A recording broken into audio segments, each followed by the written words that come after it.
Hello everyone. Let's do something a little bit different. Had a family friend move out of the guest room, and now I can basically use it as another little recording setup right here. I think it sounds pretty good. Looks pretty good too. But let's get right on to the vlog. This is part 2 of the South Korea vlog.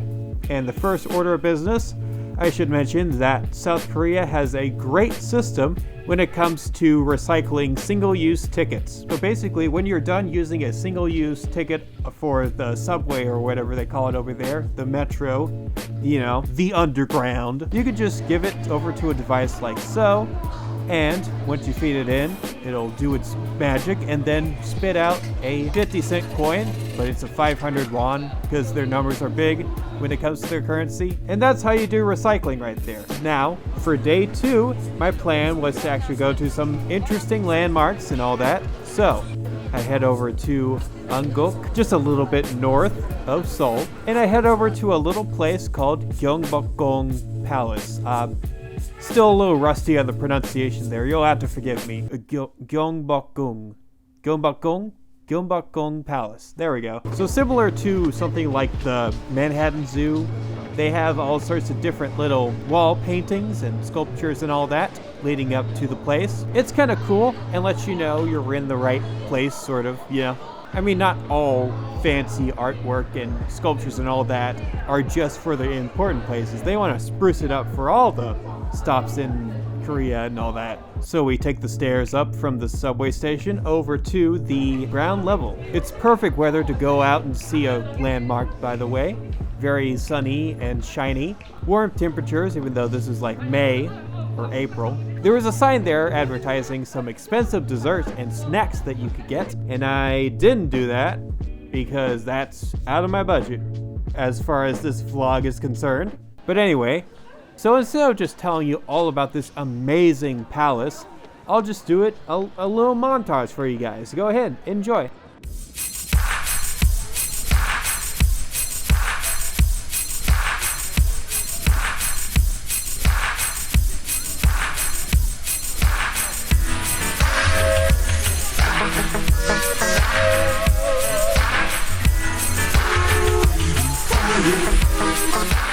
They also gave me the chance to try my hand at archery. Here it is.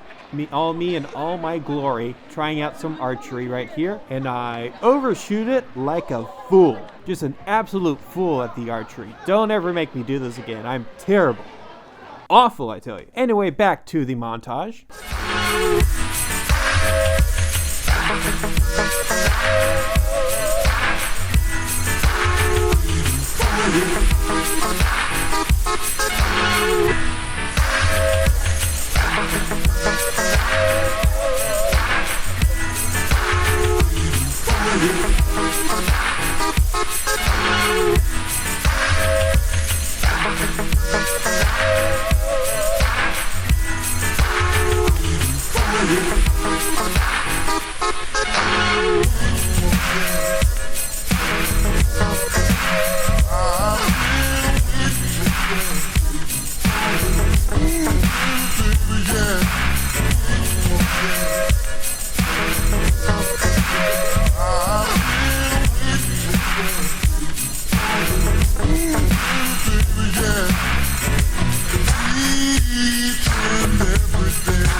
Like I said, beautiful place, makes you want to go right now, but I can't. I don't have that kind of money or time right now. I could go back eventually, but just not right now. So a similar practice I've noticed in China and Korea is the need and the hobby, I guess you could call it, to dress up in more traditional clothing that suits the period of the palace or the landmark that you're in, and to take like cosplay photos or whatever in the traditional wear. It's like, there's nothing like that here in America. The closest I could think of is Civil War reenactments and like those theme parks where you can dress up as like a cowboy or Victorian person or something, and they'll take a photo of you in front of a green screen or something. Like, that's just a concept I think Americans don't really think about. So now it was off to my second destination, which is the South Korea Folk Museum right there.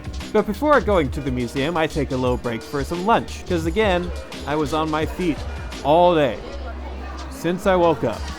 Man, you know, vacations wear me out. Just, they really do. But in a good way. So for the first part of this museum tour, I got a little guide. This is just this little tiny Korean old woman. It usually takes 1.5 hours. That's fine. It's okay? Yes. All right. Probably a volunteer or something that just works there and lets all of the ignorant white people over there to show them the history of the folks in Korea. Personally, she was the best part, just because giving context and history behind all the stuff that you're seeing rather than just reading it or seeing it on camera. I like that a lot more. I'll go ahead and give you some nuggets of her wisdom. Confucian scholars always make yourself presentable to people very early in the morning until very late at all times of the day. The smoking was introduced in Korea about 17th century, or longer ones for the higher class of social status people, and the shorter ones for the middle class or lower class. The Confucian scholar left his diary. He says from 3 a.m. to 5 a.m. he get up and he grooms and then prepare himself, and then from 5 to 7 he's greeting his parents and all those. Then he gets his children's greetings and they share breakfast. We didn't have our own alphabet until 1445.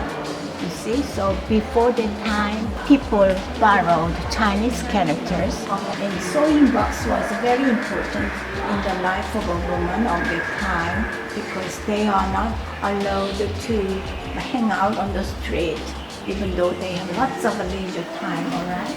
So when they are not working or preparing the meals, they have to stay at home with doing something. So sewing box was called Seven Friends of a Woman. Isn't she just the nicest? I honestly kind of slipped up, and I feel like I didn't show my complete gratitude towards her. I just had to go up to the front desk after this whole museum thing and tell them, look, this old woman, she's the best. She is absolutely killing it at this job. She needs a raise. Unless she's working for free, then she needs I don't know, props to her. Real big props. So while the first half was a guided tour, the second half was just you're on your own. Go ahead and explore at your own pace. Maybe you would like to go on by yourself with all these panels in English. But before I did that, I decided to need another little snack, and lucky me, I found a vending machine that just so happened to have Pikachu in a can. You can drink Pikachu. Honestly, it wasn't even revolutionary. I just like the novelty of there being a Pokemon-themed drink, a specific Pokemon-themed drink. Just, you will drink the Pikachu juice right now, and you will enjoy it, okay? But I gotta say, the novelty was better than the taste. I'll give it that much. Now then, here is part 2 of the Museum of the Folks of Korea. Here we go.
And that was the museum.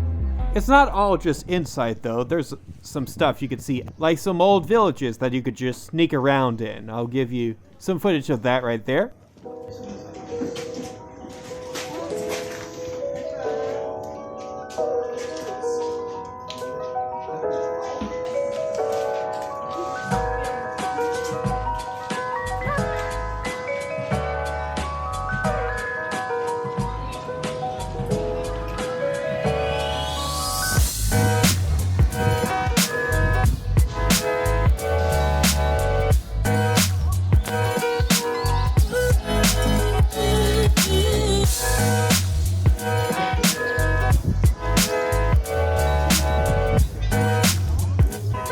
And of course, you gotta get your superstitions and spiritual stuff on, so here are some old guardian posts.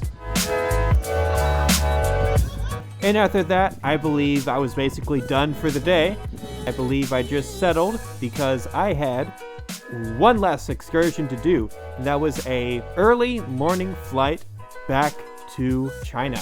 I only did the early morning flight back just because I thought I had to work the day I had to fly back into China. So the faster I got back to where I was working at, the city I was working at, the better. So here's how it goes. I tell the woman running the little hotel room that I was in that I was gonna have to leave my room at like 4 a.m. What do I do about that? How do I check out?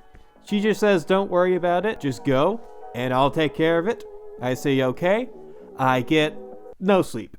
Okay, maybe 2 hours of sleep. I'm not sure what it is, but if I really have to wake up early one morning just to go somewhere, I will get 0 sleep just because of the pressure of trying to wake up early. It's that insane. But the adrenaline of rushing from my hotel room, grabbing all my things, and heading back to the airport was enough energy for me to, get to my flight. Even though the gate didn't open until 6 a.m. I still had this little thing drilled into my head of getting to your flight either 2.5 or 3 hours before the actual flight takes off, just in case it's busy that day. And I have never been late to an airplane flight before, except that one time I lost my passport.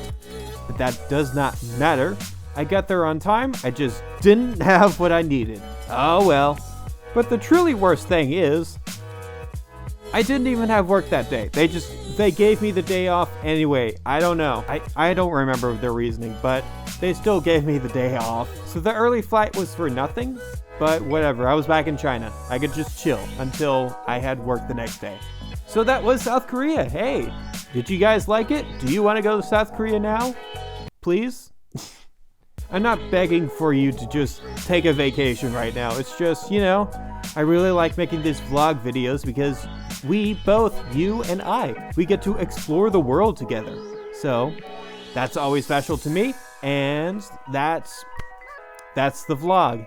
Yep. So this has been LightningRunner with this thrown together setup, basically. There will be more vlogs to come, don't worry. There are plenty of awesome places I went to overseas. I'll put a link down to the playlist of all the vlogs I've made so far in the description. And if you will see in the description, you also see my social media. That means my Telegram, my Twitter, my Instagram that I barely use. Should I mention that I make TikTok videos now? Are people okay with that? Am I going to be ostracized? Whatever, I'll throw it down there. You also see a link to my Discord server, my personal Discord server for all you fans that watch my videos and such. You can chat with your buds, invite your friends to all watch my content and all that, but you will not get the full benefits of that, I believe, unless you are part of my Patreon. If you give me a generous amount of $1 or more per month through my Patreon, you will get all sorts of benefits. You will get early access to my videos. I always link it the day before or the night before, depending on how long it takes to finish a video. You will get dedicated channels just to the people along your tier on the Patreon page. If you pay me enough, you can also suggest what kind of video content I can talk about. A movie you like, a cartoon, I don't know, fanfic reading.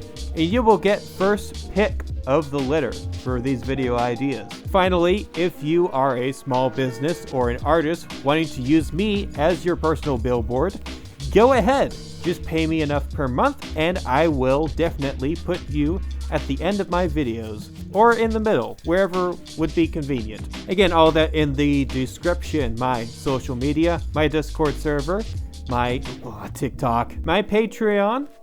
If you like the video, go ahead and do this with the like button. You can also do this if you didn't like it. I won't be offended, whatever. Comment down below if something just absolutely spoke to you and you need to mash your fingers onto the keyboard just to express it. One last thing, you can subscribe to my channel, but only if you watch a couple more videos first, just to get an idea of what you're getting into. And by then, you'll want to know if you want to see more anthro analysis and antics. See ya!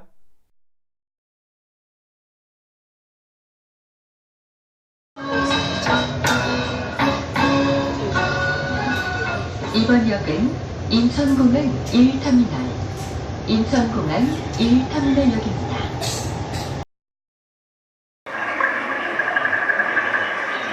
Totally